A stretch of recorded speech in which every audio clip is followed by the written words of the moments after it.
তা স্যার যা বললেন তার থেকে একটু কম করা যাবে না? কালকে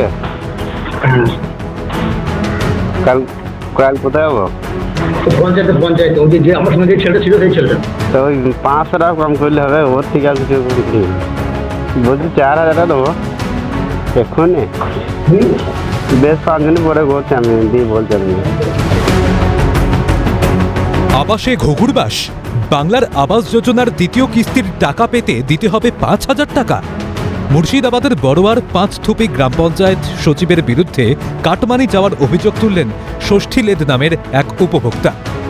কথোপকথনের অডিও ভাইরাল সোশ্যাল মিডিয়ায়, যদিও অডিওর সত্যতা যাচাই করেনি সিএম। পরবর্তীতে সংবাদ মাধ্যমের সামনেও মুখ খুলেছেন উপভোক্তা। তা বলছি এই ব্যাপার, আপনাকে 5,000 টাকা লাগবে। কে ডাকবে সেটা? ওইটা হচ্ছে অঞ্চলের সেক্রেটারি। আচ্ছা, তা আমি বললাম স্যার আমরা গরিব মানুষ, ঘর কিছুতেই পেয়েছি এবং ঘর থেকে টাকা দিয়ে ঘর করতে হবে, নাছাড়া এমনি ওই টাকায় ঘর হবে না। তা আমাকে বললো যে 5,000 টাকাই আপনাকে লাগবে, নাছাড়া আপনার দ্বিতীয় কিস্তি ঢুকবে না। পাঁচথুপি দক্ষিণ পাড়ার বাসিন্দা ষষ্ঠী লেদ ময়ূরাক্ষীর পাড়ে ভাঙাচোরা বাড়িতে বাস।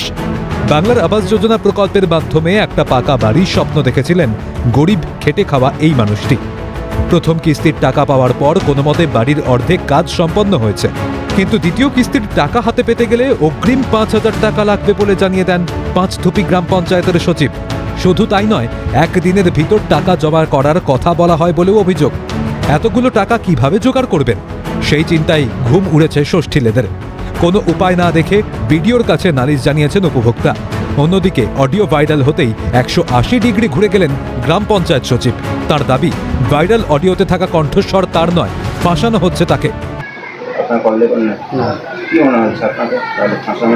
এটা আমার মনে হচ্ছে যে আমি যেটা অডিওটা দেখলাম এটা ফাঁসানো হচ্ছে। কেন যে কী করে করলো, কেন যে করলো আমি বুঝতে পারছি। অডিও ভাইরাল হতেই অস্বস্তিতে শাসক দল। অডিওর সত্যতা যাচাই করে আইনানুগ ব্যবস্থা গ্রহণের আশ্বাস তৃণমূলের।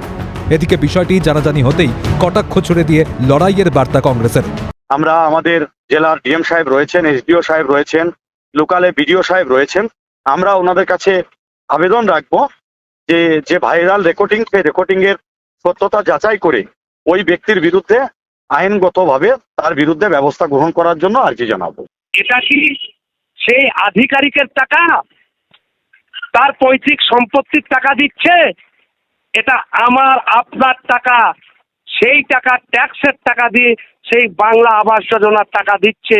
মানুষের অধিকারের জন্য কংগ্রেস লড়াই করবে। এখন এই যে বেচারা বাড়ির মালিক বড় চিন্তায় পড়েছে, দ্বিতীয় কিস্তির টাকা কি পাবে, নাকি এই অসম্পূর্ণ বাড়ি আর সম্পূর্ণ হবে না। তাকিয়ে থাকবো আমরা, প্রশাসনিক ওয়াকিবহুল মহল ঠিক কী ব্যবস্থা নেয়। মুর্শিদাবাদে ভিক্টর বন্দ্যোপাধ্যায়, ক্যালকাটা নিউজ।